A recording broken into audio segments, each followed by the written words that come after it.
Rams fans, welcome in on this edition of Rams Showcase, back from the bye with some sweet new stadium tech. Plus, help is on the way, dear. Injury updates, and later, the Rams back at SoFi. We preview Raiders at Rams. Let's rock.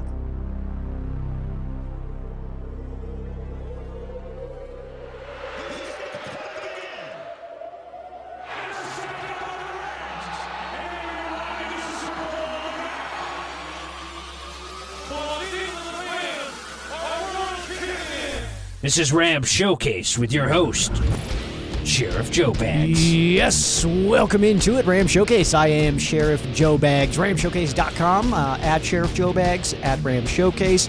Follow along on the internet, all right? It's a very big thing. If you haven't heard of the internet by now, get your life together. You're probably not hearing it if you haven't heard of the internet before. Rams Showcase, so back into your life as a back off of a bye week. And it was a terrible bye week because bye weeks are the worst thing in the universe. Not only was the Rams on the bye week, my favorite college team, Texas A&M, was also on a bye week. I just paced around my apartment like, what do I do now? Like, I got football back and then you took it away from me, dude. Now I just gotta watch all these other teams play.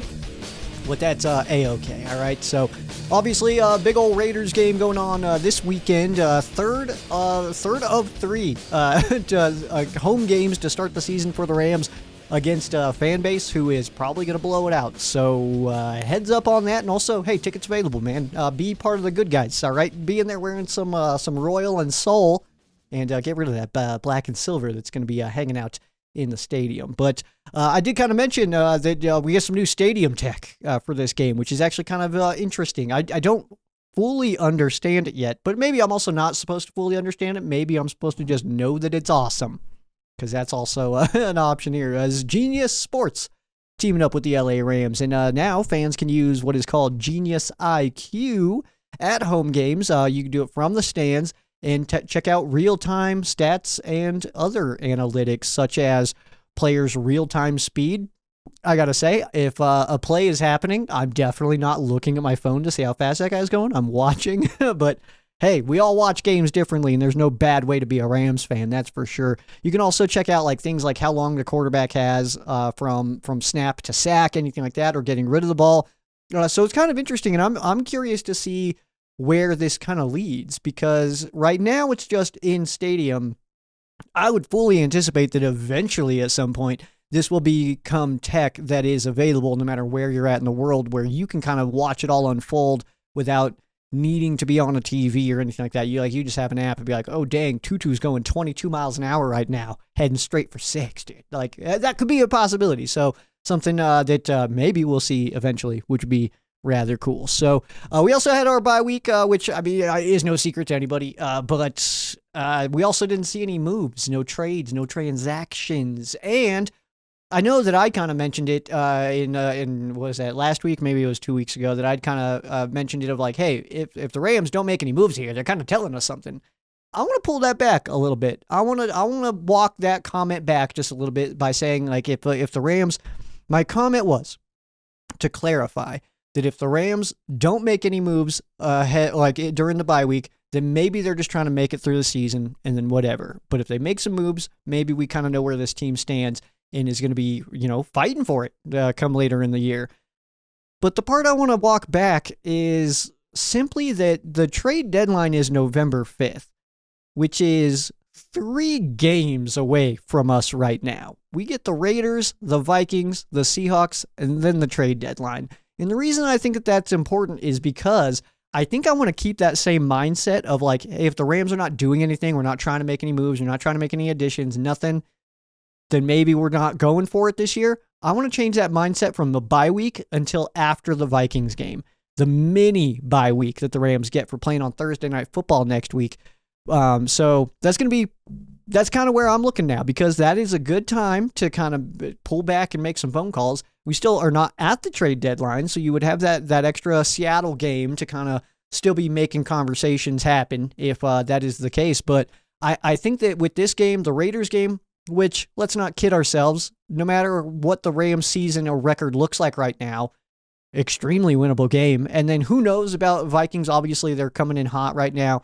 Could be Could be 6-0, I guess technically, in that game, but they play the Lions this week, so that's going to be kind of a question there, I suppose. But that is the Rams Thursday night football game. After that, going to be a tough game no matter what against Minnesota Vikings. But if the Rams could pull off a win in that game and then get back up to 3-4, heading into that mini little pseudo bye that we got rocking after that, I don't think that that's insane that the Rams could be making a move at that time.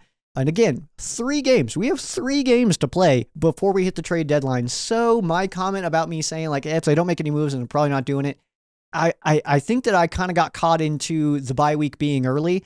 And I just want to pull that just a little bit back, because it's like, you know what? Yeah, bye week is a good time to start, evaluating the league and your own roster and where you can improve.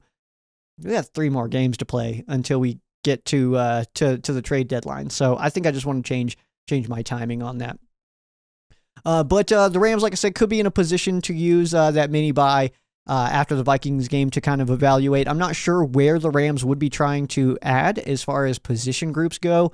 Obviously, we know the very loud positions that the Rams could use some talent at, but there's no real word right now, no real rumors, nothing giving us any kind of hint that what the Rams could be doing. All we're seeing right now involving Rams and trades is like Cooper Kupp goes to this team for this, or Matthew Stafford goes to the Giants and in return the Rams get this or whatever. I think all of it's bogus. I don't think the Rams are looking to dismiss any offensive players. I think that we will be trying to add, but again, who knows? Who knows, dude? Who knows? So, but either way, if we're 3-4 sitting in that mini bye, I think that could change some things.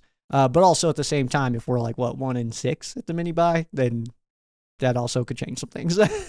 Hopefully not. Some transactions for you. The Rams did release tackle Jaron Christian, did re-sign him to the practice squad, though. Former Rams wide receiver Jacob Harris was waived by the Philadelphia Eagles. Former Rams wide receiver Lance McCutcheon signs to the Steelers practice squad. Joseph Noteboom, big old Noteboom. He opens up his practice window today, which is Wednesday the 16th. So he's got 21 days now to get activated back onto the roster. So that does mean we should see him sooner rather than later. No word yet on if that means that we will see him against the Raiders. But Vikings, realistic. Then after that, though, in Seattle, extremely realistic. I would anticipate that we'll see Noteboom for that game. Speaking of injuries as well, we did get the word that Cooper Kupp there was a report that came out. Let me kind of preface this with the report that came out today, which is Wednesday the 16th, that said Cooper Kupp's trending to play on Sunday. Possibly, but I think that's actually being misunderstood. I think that is I don't think there's new information that came in to prompt that report. What I think happened was we knew, based on, Sean McVay's comments, that Kupp was going to get some work this week, and depending on how that went, he may be able to go this week against the Raiders, which is still a possibility. Not guaranteed, not confirmed, nothing like that, but it is possible that Cooper Kupp could play this week. But I think that report that came out, and I want to say, I don't have it in front of me anymore, whoever it was, I didn't see any new information in that based on what we had seen from the Sean McVay comments, like on the Les McSnead show. What am I saying? the Sean McVay show. But I think that ultimately the goal is to get him to play this week, but I'm not sure if he will or not. We're kind of just, I would put him really 50-50, like as questionable as you can be, I think is where I put Cooper Kupp in this one leading into this week. So obviously lots of moving parts to it. If he's feeling okay, but also if he's not feeling okay, let's just wait. You know what I mean? Like, we got a pretty tough game after that against the Vikings on a short week, and then we got a division game on the road, and then we're home against the Miami Dolphins, and then we're on the road against New England, then back home against Philly. It's just a kind of a mess right now. So it's like, hey, let's just make sure he's good. We don't need to rush him back. We're playing the Raiders. Like, you know what I mean? Like, yeah, we might lose this game because it's an NFL team, and you might lose any NFL game.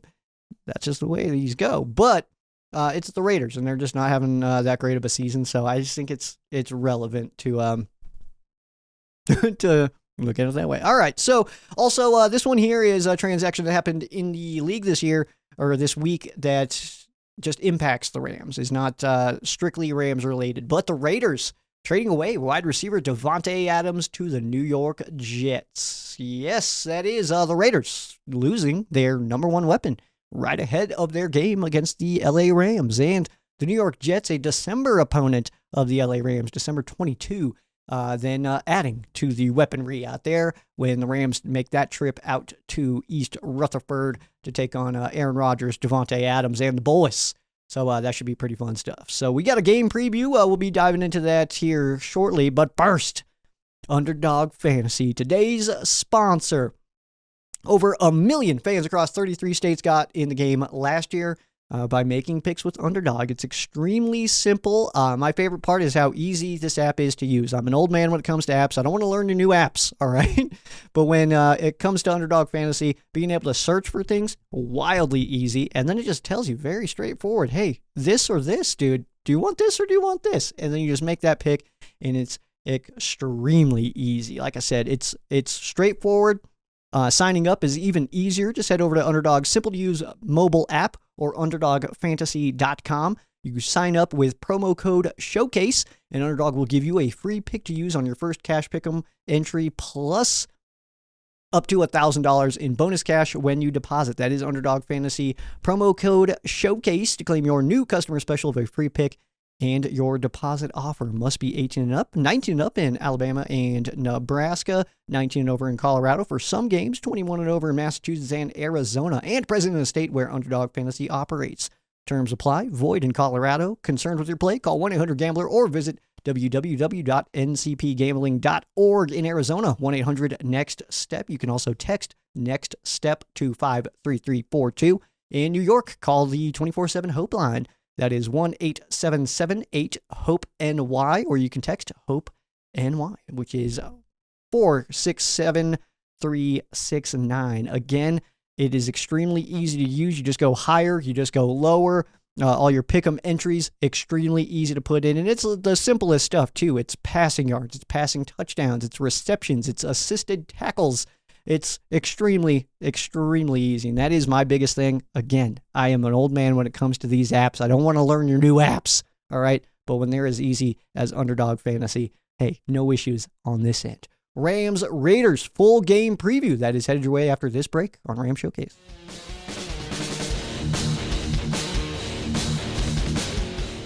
Welcome back into Rams Showcase. I'm your host, Sheriff Joe Baggs. The Los Angeles Rams off of the bye week and staying at home and sitting at a 1-4 record, hosting the Las Vegas Raiders, who are sitting at 2-4. This game, SoFi Stadium, 1:05 p.m. on CBS. We get Kevin Harlan and Trent Green on the call. Melanie Collins will be on the sideline. And again, forgot to take a peek here at the distribution map, so we'll go ahead and pull that up while I just kill time here.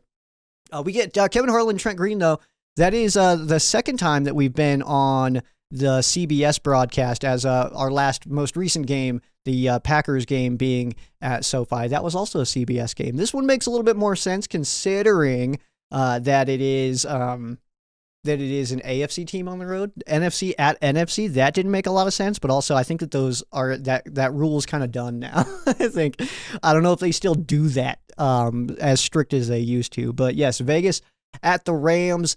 This is a late kickoff, of course, in the green zone, so not a large area. We got a couple of interesting pockets. Minnesota will be checking us out. Same with Indy, Detroit, Atlanta, Miami. So some big NFL cities will be checking out the Rams. But as far as mass appeal, maybe not as much. For you bettors out there, the Rams are sitting at -7. It opened at -7. Last I checked, 6.5. -330 on the money line. Your over-under sitting at 43.5. It's time to get into our pants picks, as the Rams will be in the royal jerseys this time around. Second time we'll be seeing the royal jerseys. Again, second week in a row for the royal jerseys as well. Looking at the pants picks, Rams house tied it up last time, going with the bone pants and absolutely nailing it. And me and Peo time, we went with royal last time as well, and we're doing it again. We're feeling pretty good about it. Drop your pants picks below. What color pants do you think the Rams will be rocking on Sunday? Yo, participate, dude. This game is super fun, and for no reason at all. Pants picks. It's a big thing. Sweeping the nation. So the Rams are coming off their bye week last week, so do it a little bit of time to kind of heal up, lick some wounds, heal some bruises up. But you know what? Now it's time to get back into action. The Raiders, they're coming off of a 13-32 loss to the Pittsburgh Steelers, their second straight loss, scoring in the teens, giving up in the 30s. So the previous one was against the Denver Broncos. Rams turned around quick on Thursday Night Football against the Minnesota Vikings, so you can't really have that sitting in your head, though. If you are the Rams, you can't be sitting there thinking like, oh man, we should probably be soft in this one. We got a game in a few days. Can't be thinking like that. Doubt anybody is. Feels like a fan thing that fans would be like, we should probably relax because we got a game coming up, Probably not what's going on in the locker room, though. The Raiders hosting the Chiefs next week, so they could technically, I guess, go with the same mindset, but probably not going to. Rams, by the way, have given up exactly 24 points in their last 3 games. So score more than 24, and I think we will be all right. Score more than 24. Let's start the hashtag. Some injuries, though. No word yet officially on Cooper Kupp, but it does sound like he's in a spot where he might play against the Raiders this weekend, which is extremely exciting. I've always when he went down and he didn't get put on IR, I kind of was looking at the Minnesota Vikings game as like the one of like, okay, that would be a good game because even if he's in that game and kind of struggling a little bit, then we can pull him back. We get a mini bye with an extended break after that before going up to Seattle. And then we get an extra day because our next home game after that Seattle trip is a Monday Night Football game against the Miami Dolphins. So that stretch that we are in right now is a little bit ideal. And so to force Cooper Kupp back early, I don't think is necessary. Is that what we're doing? Maybe not. Maybe he's feeling fine. Because if he's feeling okay, then you're not putting him back in early. You're just getting him in there when he's healthy. So I don't agree with the like, hey, we're rushing him back. Well, yeah, kinda, because hey, we're paying that guy a lot of money to catch some footballs, and he's really good at it. we could use him for sure to do that. But I think that overall, I was kind of looking at that Vikings game, Thursday night game. That makes a lot of sense. I think if we do see that, I wouldn't be stunned by it. I would imagine that the reception on social media probably going to be pretty negative about that because we're all just excited to see Cooper Kupp back. But that's kind of what we're looking on now. Still some weeks on Steve, John, and Puka. That would be Avila, John Johnson, and Nakua, of course. Jonah Jackson should be a little bit after that. And if as far as the offensive line goes, I'd imagine that Steve is going to return first. He's going to be slotted in at left guard while Bo Limmer stays at center until Jonah Jackson returns. And then I think that we could see a mix-up there as far as the center and left guard goes once Jonah Jackson's back. I don't know if the Rams will want to move Jonah to center or to move Steve over to center. But Jonah, if Steve's rocking at left guard and he's killing it out there next to Bo Limmer, Jonah Jackson might come in and just take over that center role as to not to mess with any continuity when it comes to that. Limmer, by the way, speaking of continuity on the Rams revealed this week, top tier stuff. Gotta check that one out. Bo Limmer, man, that guy's awesome.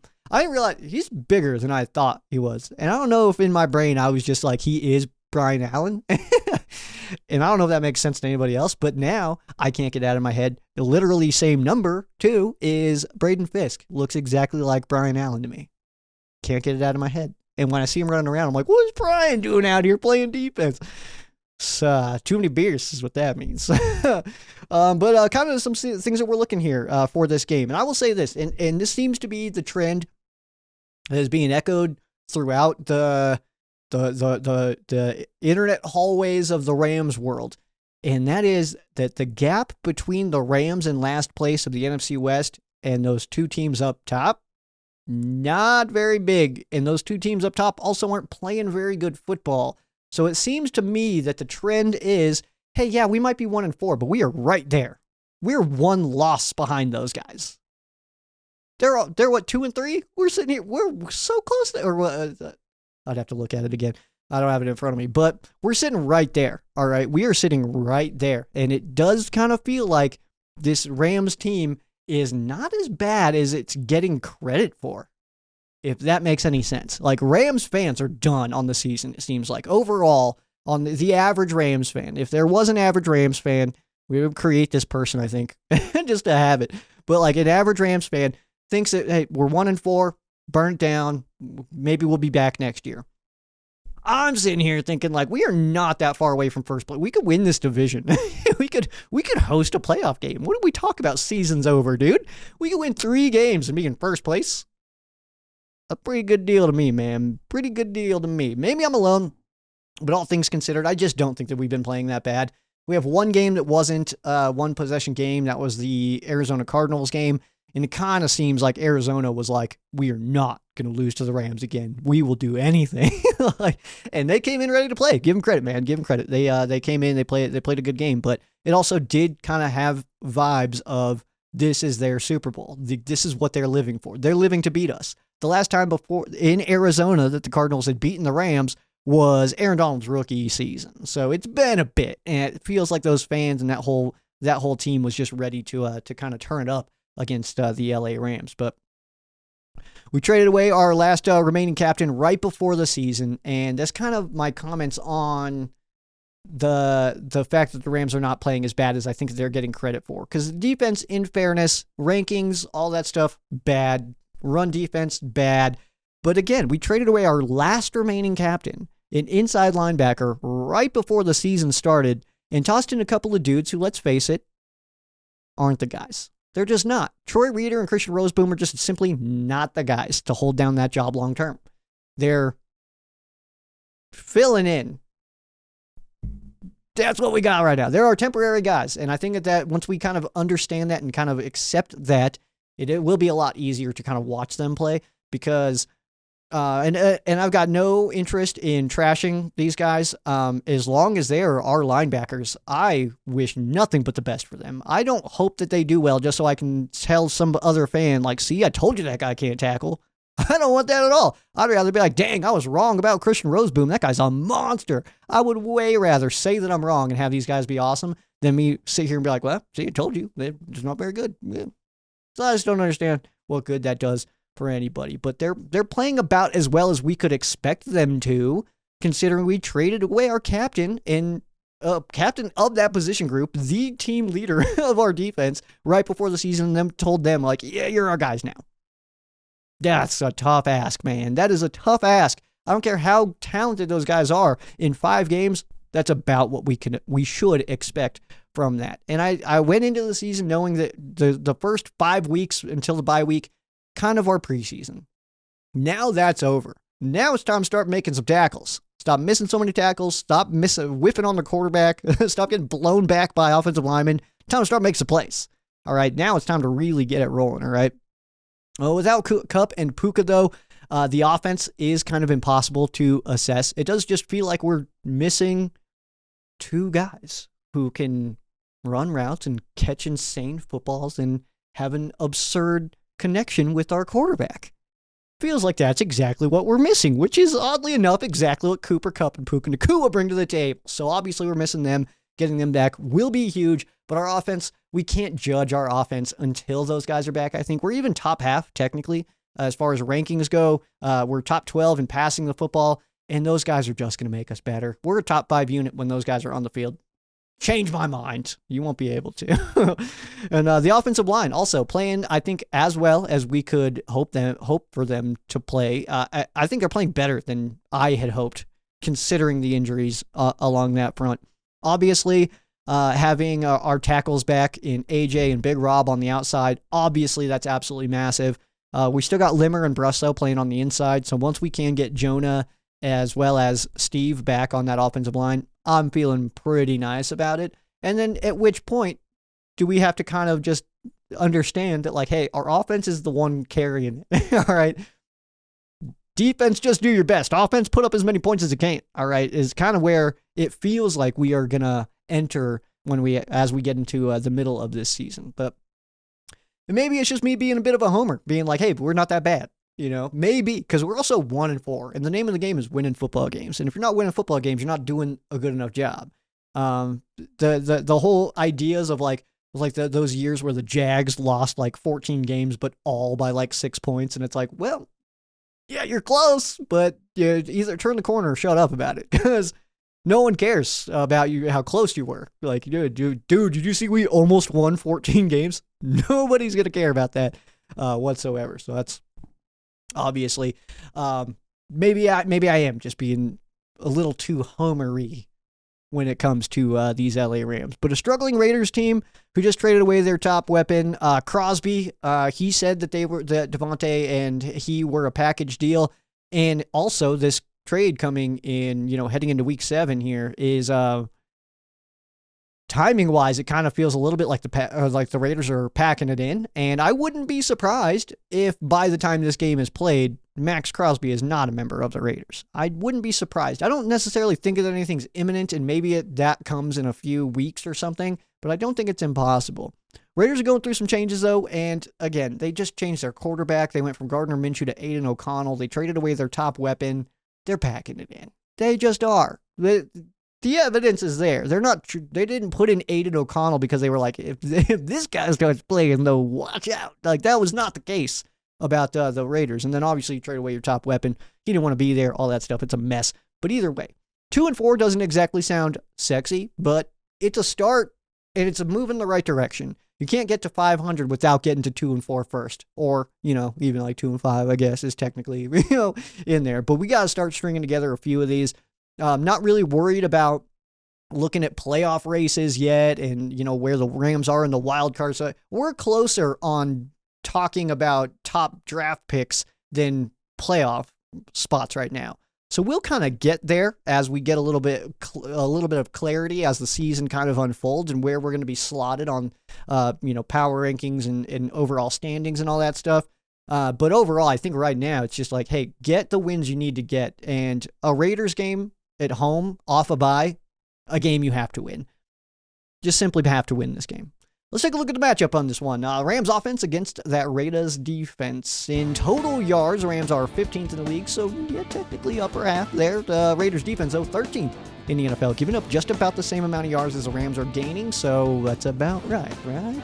Passing the ball, Rams are a 12th ranked unit. Raiders defense, 7th in the NFL. Running the ball, the Rams are creeping up here, 97.4 yards a game, as 27th in the league, but the Raiders defense 24th against the run. Calling all Kyrens, dude. Time to tear it up, dude. Points being scored. Rams putting up almost 19, that's tied for 22nd. And the Raiders giving up a little over 27, that is tied for 27th. Third down, the Rams offense 17th in the league, picking up a little over 40%, and the Raiders defense 3rd in the NFL, giving up under a third, giving up 30.1%. That's absolutely awesome. Numbers wise, that's wildly impressive. The Rams coming off of a game against the Green Bay Packers where they went 12.5% on third down. The Green Bay Packers did. So easily the best day for the Rams on third down. But obviously we've got to keep that trend going because, Oh, wait, I'm on the wrong side here. So I'm looking opposite side there. So yeah, the Raiders defense, though, doing a good job getting off the field. But the Rams offense, truly just missing superstars. I think I've hammered that point enough. I think that you guys understand what I'm trying to say when I say the Rams are missing Puka Nacua and Cooper Kupp. Those are superstar wide receivers in the NFL, top 10 guys individually in this league, and we've been down them for this season so far. So obviously we're just missing some guys. The hope was that a Tutu or a D-Rob would just explode and show that they are absolutely capable of being the top guys. And it just didn't really happen. None of those guys are really shining. No one's playing poorly. No one's doing a bad job. D-Rob had a sweet catch off to the sideline against the Packers. Tutu's had his flashes for sure, but not an overall explosive game. But he's had moments in games over the course of the season that has been really good. But no one's playing bad, but no one's lighting it up. Right? It just feels like Kyron and Matthew are just kind of doing their best to keep things moving, and then we get some flashes here and there from other guys. That's kind of what I'm feeling right now. The Rams' offensive line has really been fine, so it certainly can be better, but I think that's not the problem. I think it is really just a lack of weapons. When you lose a 17 and a 10 out of your offense, you're worse. That's just the way it is. You're a worse offense.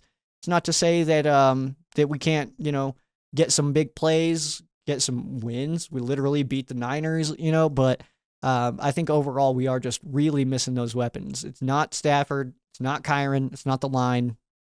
It's our weapons. And Higgs as well. Let's not forget about Tyler Higbee, who could be back rather soon also, but I think overall we're just looking at the the three guys in 89, 10, and 17 who have the most continuity with Matthew Stafford are currently out. And so obviously that's not a recipe for fat dubs. You know what I mean? And Raiders' run defense does present an opportunity for the Rams to establish the ground game. So Kyren Williams could be able to get it rolling this week in a very positive way. Your best matchup in this one, I'm looking at Max Crosby versus Big Rob Havenstein, man. Anybody to get this matchup, Rob Havenstein's exactly who we hope, right? Like, if we got to play against Max Crosby, who I think is incredible, one of the top players in the league, just an absolute monster. I've got nothing bad to say about Max Crosby, except for I hope he loses this weekend. But other than that, I mean, if he came to the Rams, I'd be fired up, dude. I think he's an incredible player, an incredible dude, too. So Max Crosby, though, against Big Rob. Big Rob is the guy on our offensive line that can handle that. It helps that K-Dot is next to him as well, so we'll kind of see those guys getting a heavy dose of Crosby all day long. But I think that if it's got to be anybody, I like that it's those guys, you know. But Max Crosby, obviously, one of the elite pass rushers in the NFL. But Big Rob, he's been just so quiet over there at right tackle for years. We just never hear 79. He's just over there doing his thing. He maybe gives up some pressures here and there, maybe a sack every once in a while, but he just quietly is just a brick wall on the right side. I absolutely love it so much. So cool. Your 3 to see on the Rams offensive side, we're going to start with Blake Corum. That is right. We got to see him against the Packers, and I'd assume that does mean he is past Ronnie Rivers, Mr. Rivers, on the depth chart, and we'll see him a little bit more, but I suppose this week will confirm or refute that if we are seeing Blake Corum be ahead of Ronnie Rivers now on the depth chart. But Blake did look smooth, and I gotta say, it looks like he just needs some reps to get some rhythm, but he looks a lot like Kyren, dude. There was one play, and I just rewatched the game, but from where we were sitting, where I saw the run happen, it was coming towards us, and I was like, oh, that's a good move by Kyren. And then he gets up, and I look up at the screen, and I see 22, and I was like, no way, dude, it's Blake. I was super excited about it, man. But Blake does look good, does look like Kyren. Kyren looks good, so I guess that's fair. But Blake Corum getting some reps now, man, and that's pretty exciting because I think we do need some kind of spark, whether or not we get Puka or Cup back this week. Puka in a few, but we just need a spark. So maybe he's a guy that can provide that. Next up is Colby Parkinson. Just feel like this could be a little bit of a tight end game out of the Rams offense. Parkinson definitely doing his part. I kind of felt like he would have gone off a little bit more by now. Not necessarily doing a bad job again like some of the other guys. And I'm trying to really hammer that I'm not saying that these guys are doing a bad job, because there has been some comments here and there about like, what do you mean this guy hasn't exploded? He had that big catch. And it's like, yeah, it was one play, dude. Like, give me a big game at least, not just a big quarter or something. You know what I mean? But Colby Parkinson, he's not playing bad. I just was hoping that he would be something different than he is right now. And maybe, in fairness, when Higgs comes back, Big Rig Higgs comes back, then Parkinson being a 2, maybe that's where he'll thrive. So I think that all things need to be considered there. Last up on the 3 to see here on the Rams offensive side, we're going to Tutu Atwell, the 2-2 train. Leads all Rams in receiving yards and going against a team he could definitely take some advantage of. That failed 2-point conversion last week hopefully doesn't mean the Rams stray away from those, jet sweeps or anything like that. I know that there was one earlier in the game that Tutu had a decent pickup on, but I think overall we just need to see that more, and I like it.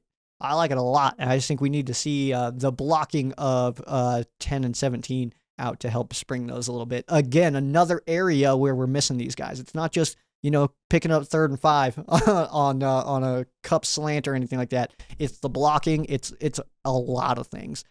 It's taking the attention away from this linebacker so that Tutu can get free and stuff like that. There's so many moving pieces to it, and yeah, I can't hammer it enough. We are missing 10 and 17 so bad, and when those guys come back, it is a different Rams team, that's for sure. Let's flip over to the other side here. We got the Raiders offense against the Rams defense. So the Rams defense ranking 29th in the NFL, little under 400 yards a game. Got to get that number down a little bit. Good chance to do it against the 26th ranked offense out of the Vegas Raiders. Passing the ball, the Raiders middle of the pack, 17th in the league, and the Rams defense 28th, giving up 215 a game. Running the ball, the Rams defense dead last, 32nd in the NFL, going against, though, a team that isn't putting up 80 rushing yards a game, 31st ranked run offense out of the Raiders. Points being scored, the Raiders putting up a little over 18 geez. And that's tied for 26. The Rams giving up almost 28, that is 29th in the league. The Raiders are picking up a third of their third downs, that's 25th, and the Rams giving up 44.2, that is 24th in the NFL. Again, that last week, like a couple weeks ago, against the Green Bay Packers, they only picked up 1 of 8, so Rams' numbers definitely took a spike there on third down, which is good news. And overall, I think that the Rams did do a decent job in that game. Overall, I think the third quarter was it, especially looking back on it. And it's like the third quarter, it seems like the Packers just came out with a plan to attack, because that first half, the Rams dominated it. Score-wise, it was only a 3-point game going into halftime, but feel-wise, Packers had done nothing. They had that deep ball, which, Akello, what are you doing? Akello, come on, man. And Q also, man. Quentin Lake, what are you doing out there, man? That deep ball was like, yo, guys. It was worse on TV, I will say that. Watching it live, it was like, damn, what a catch. But live, or on TV, it was like, yo, defense, heads up, bro. What are you doing out here? But either way, I think that the Rams defense, I think overall played really well in that game. I think overall the Rams outplayed the Packers, but just weren't able to put it all together. Had a couple of those issues as we got a little bit closer. That's kind of seems to be par for the course right now, though. It does sound like McVay, by the way, is willing to start getting some reps to other linebackers, but it does sound like Troy Reeder and Christian Roseboom will still be your starters. But it sounds like, according to the Sean McVay show, that guys like Omar Spates might start getting some reps here and there. We'll see how those percentages go over the course of the year. Something that I kind of want to keep track on when Spates does start to get some playing time is I want to see how many snaps he's getting, that snap percentage, and what we're doing with him. Is it increasing every week? Is it here and then it's low and then it's a little high and then it's low again?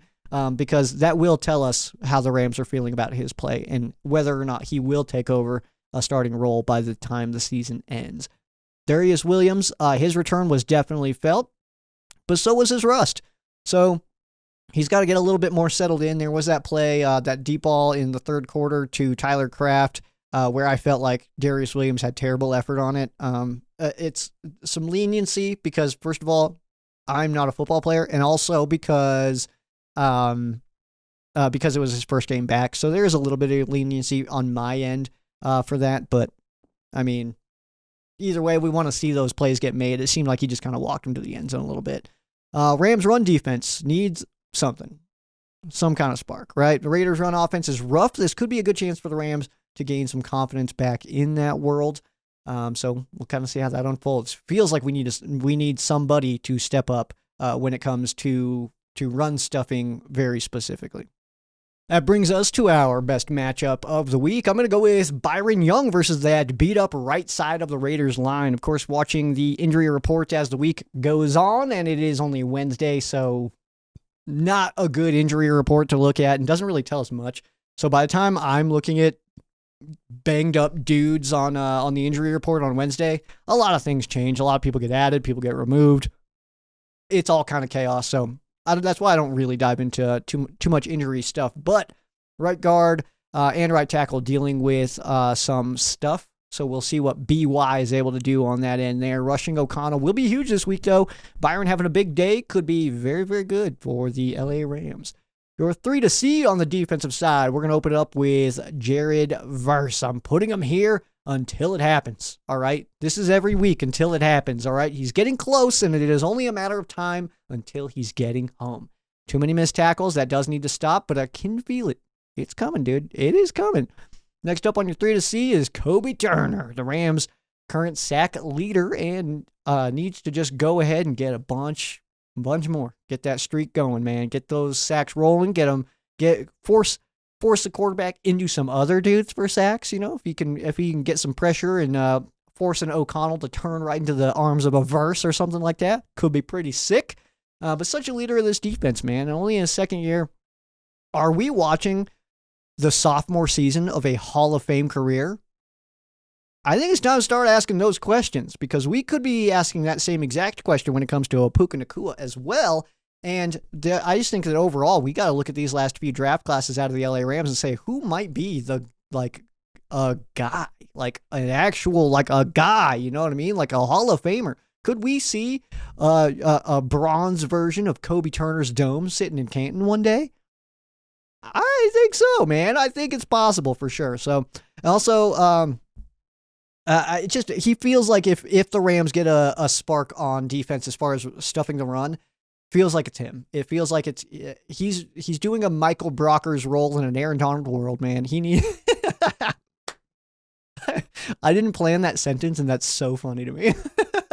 That's such a good line. He is playing a Michael Brockers role in an Aaron Donald world. And what I mean by that is he is eating up a bunch of other blocks. He's taking on double teams and all this stuff to free up other guys when we need a guy to just shed a one-on-one and get through there or plow through some double teams.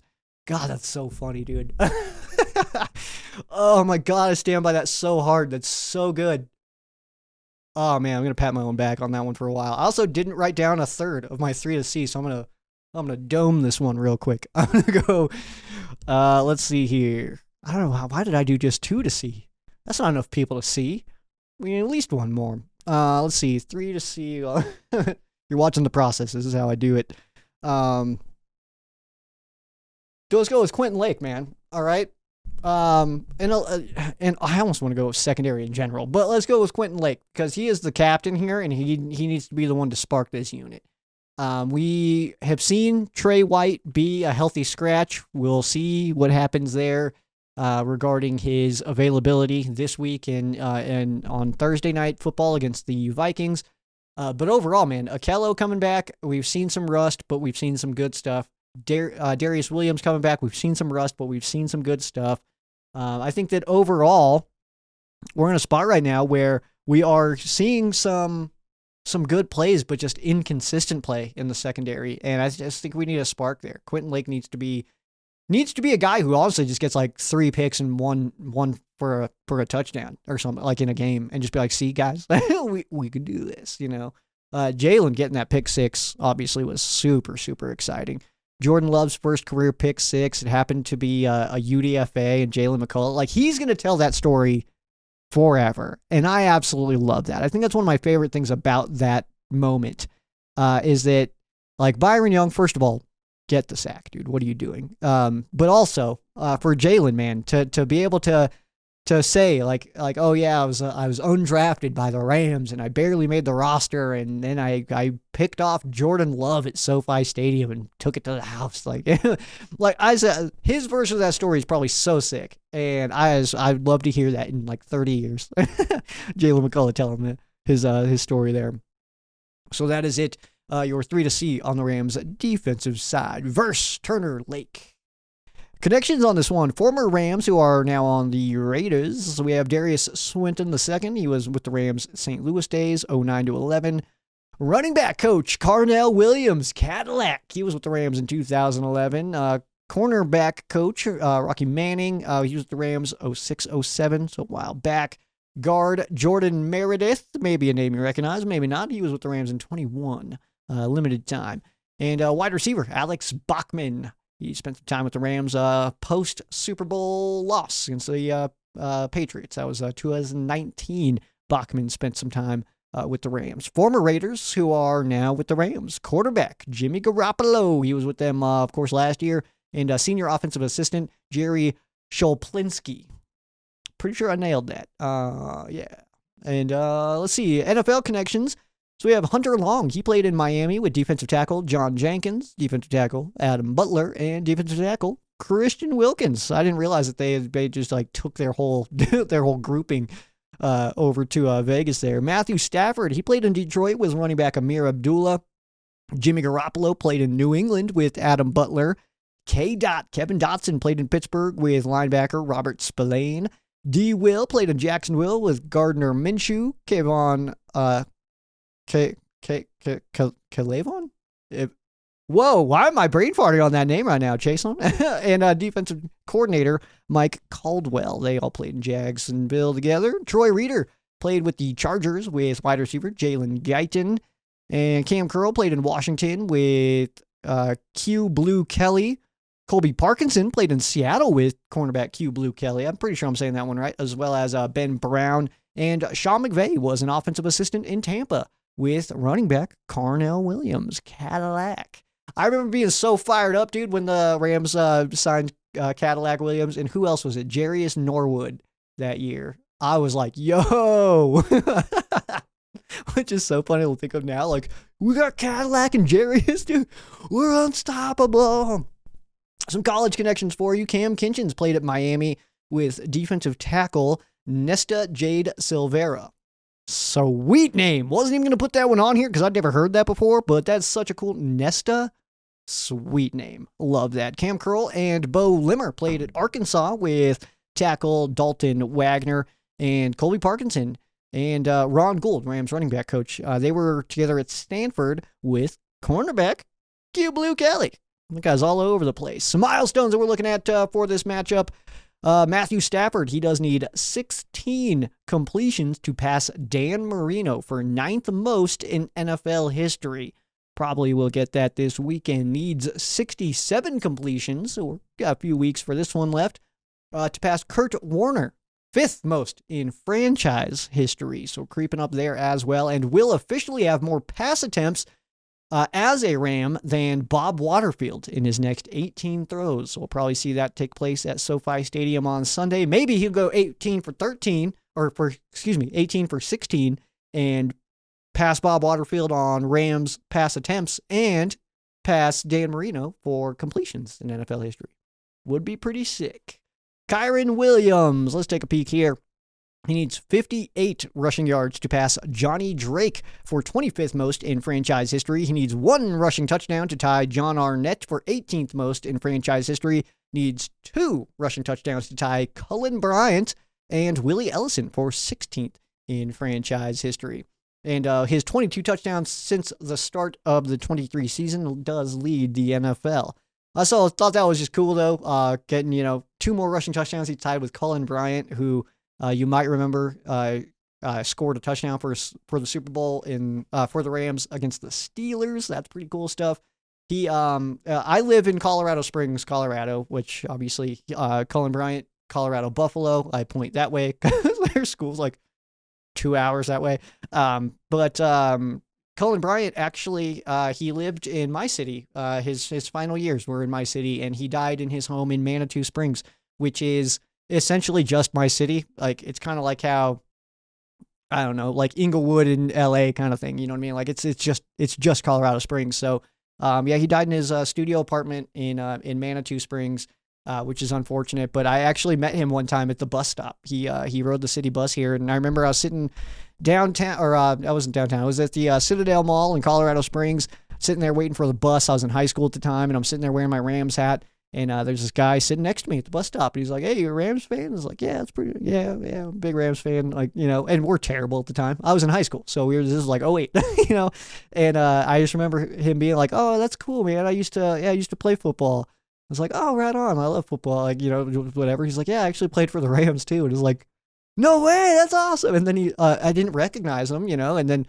he had mentioned the Super Bowl and stuff like that. He had mentioned that, and then he said Cullen, and it was like, oh my gosh, like I'm sitting in at a bus terminal at the Citadel Mall with a Rams Super Bowl touchdown scorer, Cullen Bryant, dude. Like, it was just super, super cool. Absolutely loved that. So I just wanted to share that story with you, Cullen Bryant. And Kyron Williams could be tying Cullen Bryant for Rams touchdowns with just a couple more. So pretty cool stuff. Yeah, and that's 16th in franchise history as well. Kyron is flying up those lists. He's getting up there real quick, which is very exciting stuff. We got Fan Quesos. That is headed your way next, right here, Ram Showcase.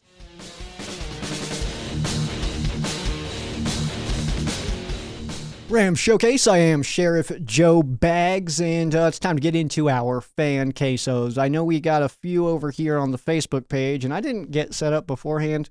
So you just got to watch this happen in real time. I know, too, we've got one question that I for sure am going to have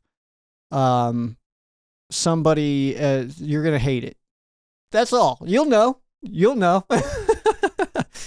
And also, there is going to be a few that I skip over because we got I think 3 or 4 that were just about the inside linebacker spot. So we'll kind of tie all those in together and answer them all at once. Let's head over here, though.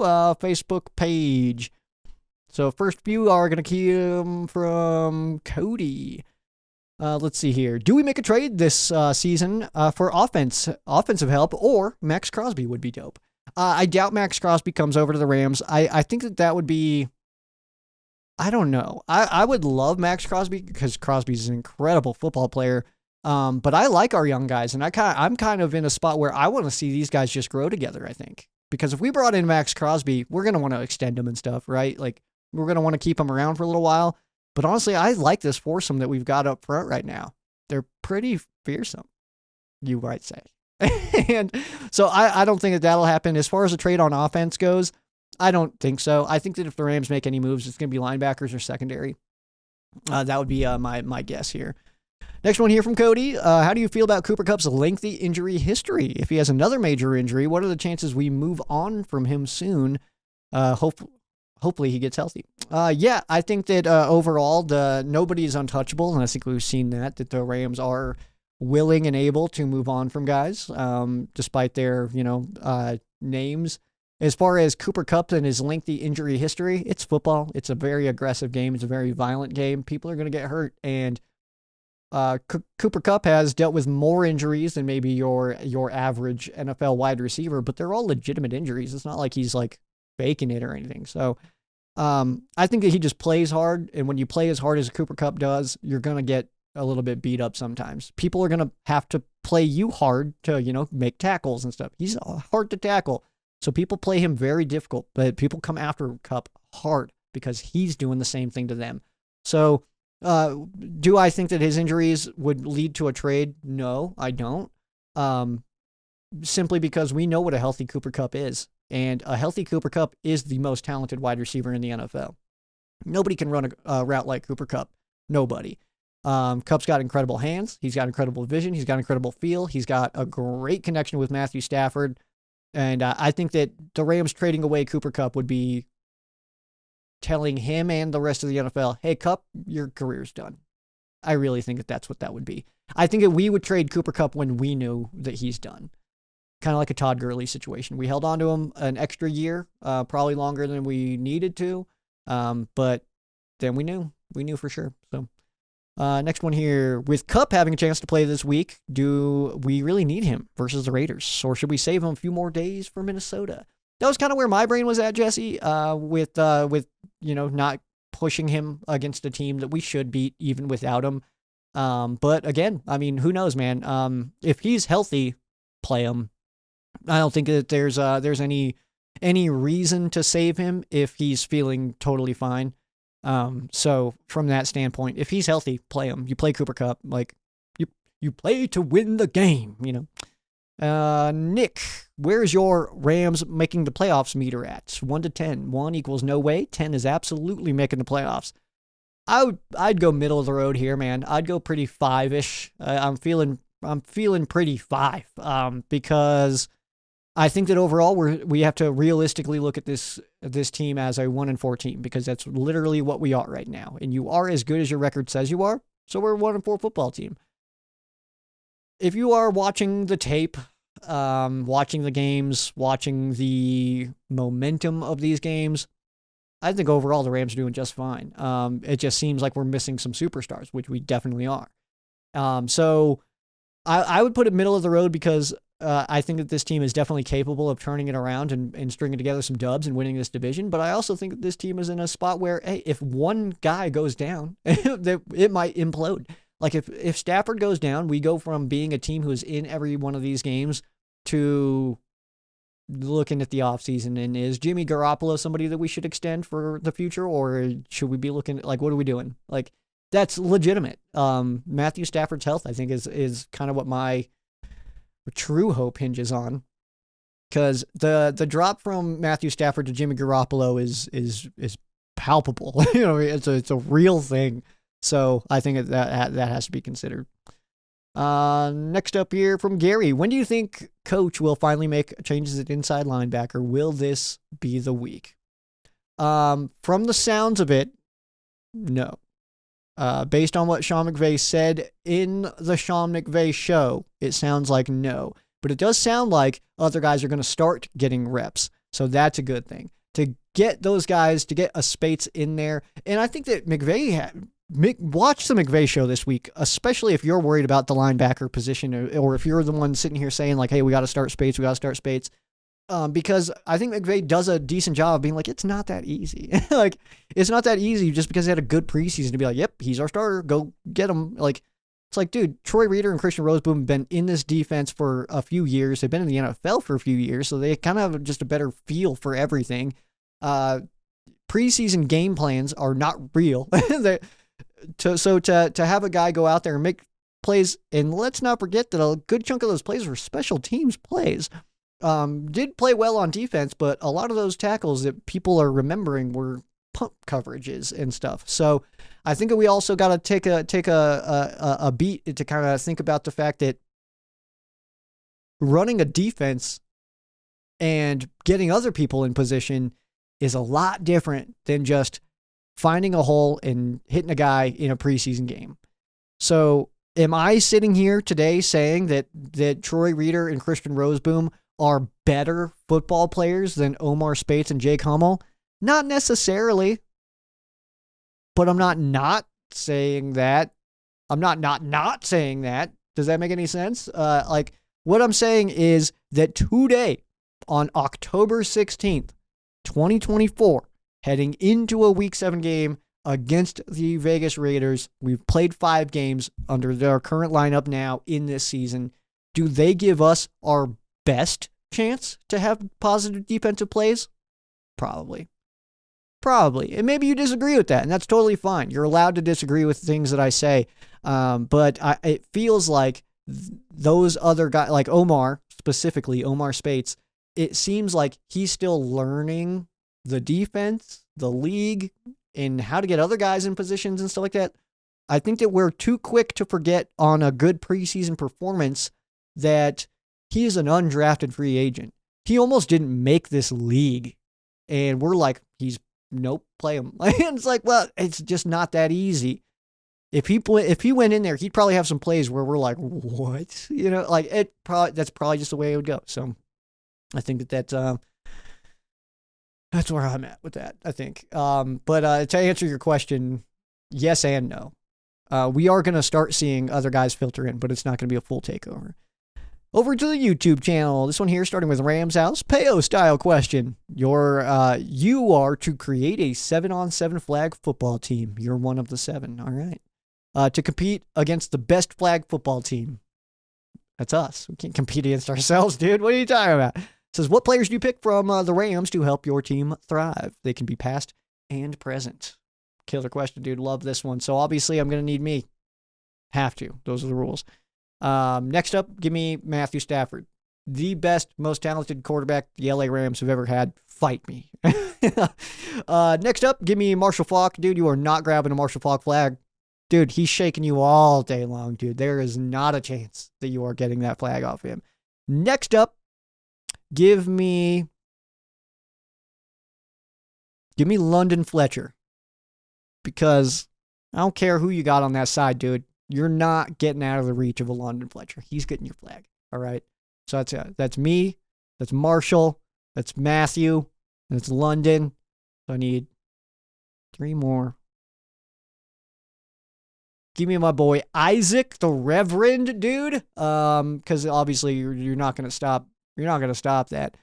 We probably could have just gone greatest show on turf, dude. But so that's that.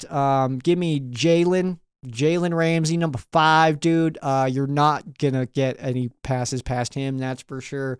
And then let me get somebody to ruin your life, and that's just gonna be Aaron Donald. So like Aaron Donald probably get flagged a lot.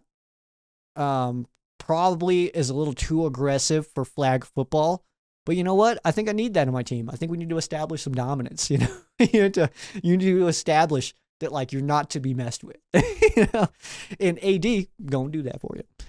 Next question here come from Payo Time. We're just gonna go down this list.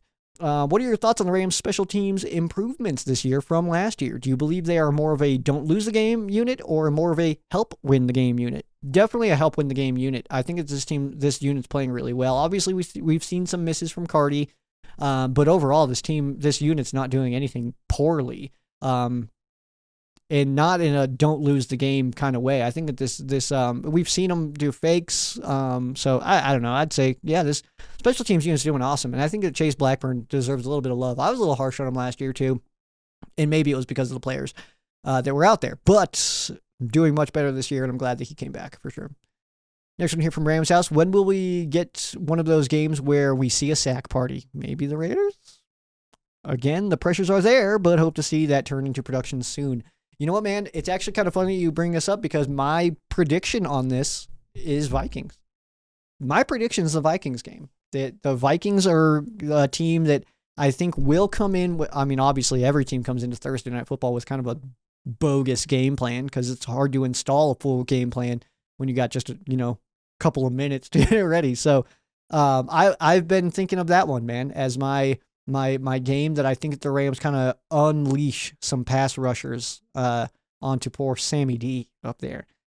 So yeah, that's mine. But yeah, I think it's coming, man. I think within the next 3, I would say we get it. We get a good like 6-7 sack day on one of these teams, one of our next 3, whether that's the Raiders, Vikings, or Seahawks. I'm not sure, but I think that those 3 quarterbacks, O'Connell, Darnold, and Geno Smith, are all options, all viable options to get destroyed, dude, by Jared Verse and Braden Fisk and company, and BY and Kobe and all that, dude. Yeah, so it's coming though. Yeah, you're right. I do feel like it's coming.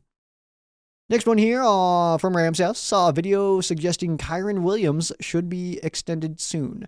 Obviously, the girly scars do hurt, but I think it would be a good idea to do that soon. Do you think they will / do you want them to? I think that the girly comment being involved in a Kyren Williams question, I think, is irrelevant.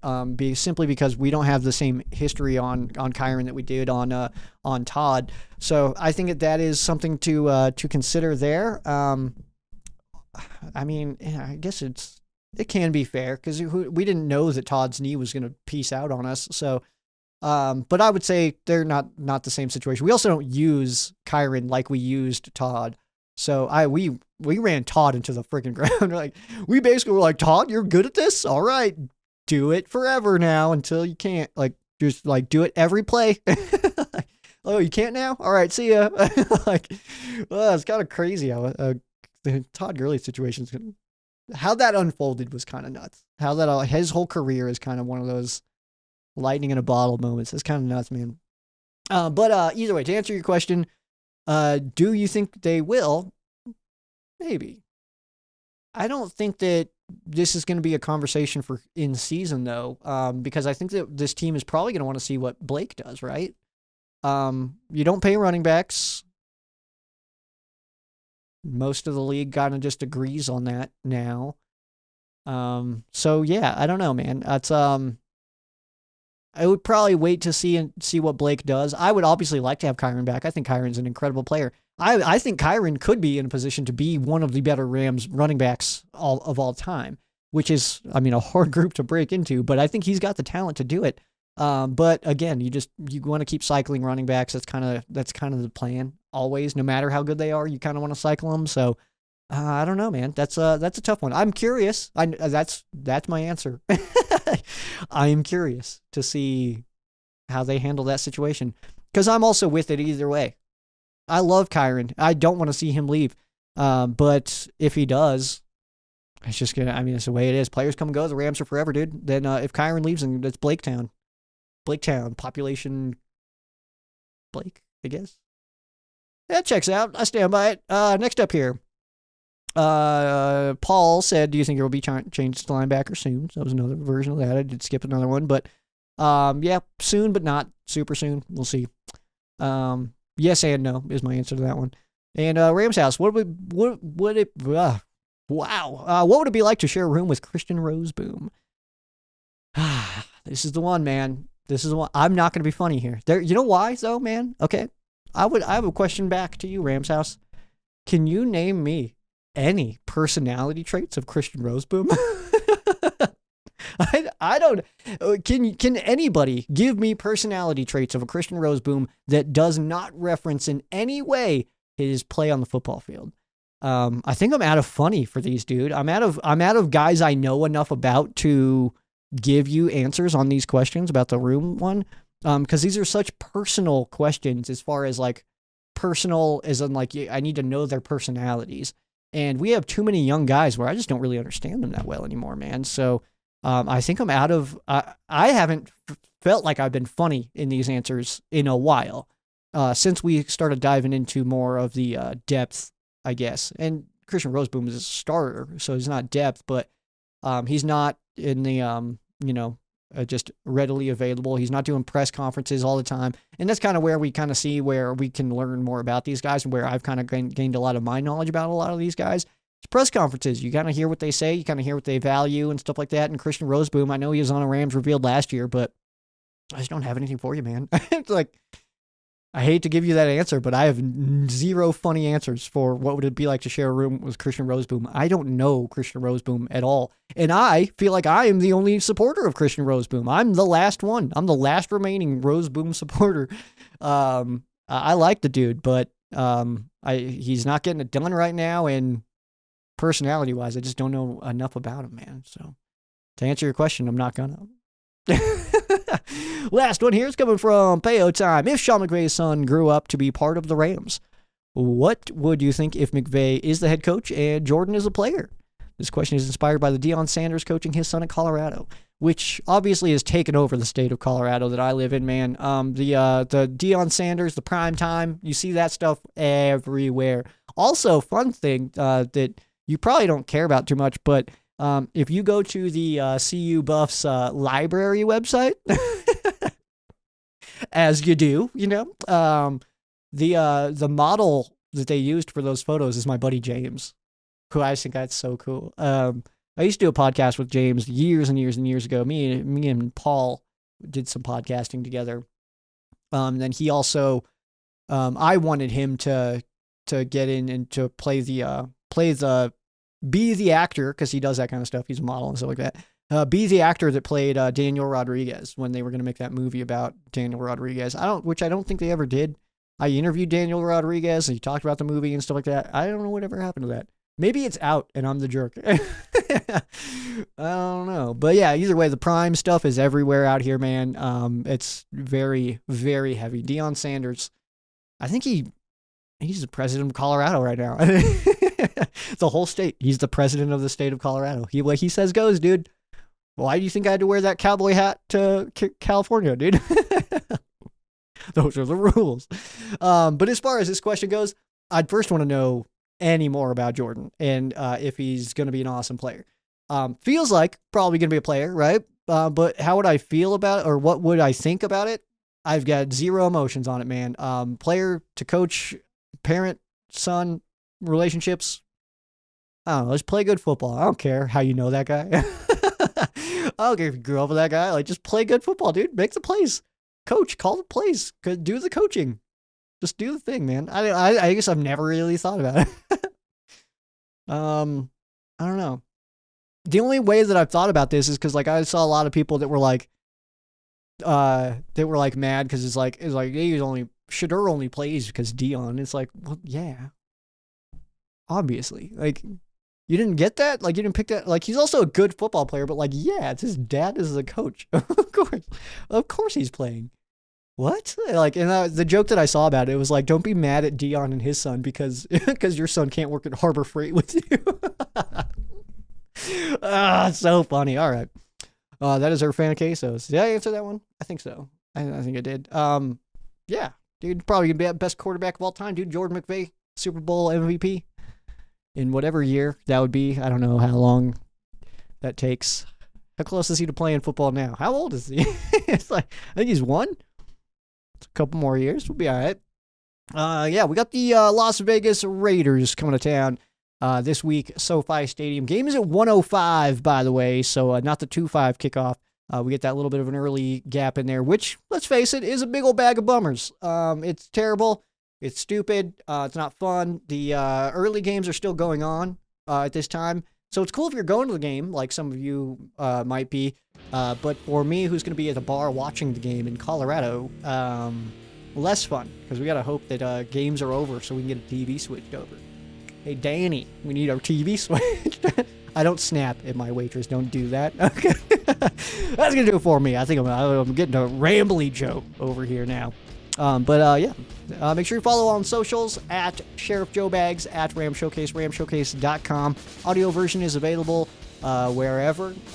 Video version is available on Facebook and YouTube. If you are hearing me only, hey, watch me talk about the LA Rams. It's pretty cool stuff. Heads up as far as scheduling goes for next week. Rams Thursday night game, which means podcast will be recorded on Tuesday night. So we'll be out, video version will be out on Wednesday morning. So that's good stuff there. We got a Godsmack concert tomorrow. Then I'm going to see Lorna Shore on Friday, so pretty fired up about that. And then obviously Rams. Sunday, SoFi Stadium, got another football game going on. Rams trying to creep up to 2-4. And we'll see what happens this weekend. Again, at Sheriff Joe Bags, at Ram Showcase. That is going to do it for me. I am Sheriff Joe Bags. This has been Ram Showcase on Sports War Radio and the Fan-Sided Network. For those of you who aren't Rams fans, our thoughts and prayers are with you. For those of you who are Rams fans, thank you so much for watching, and go Rams.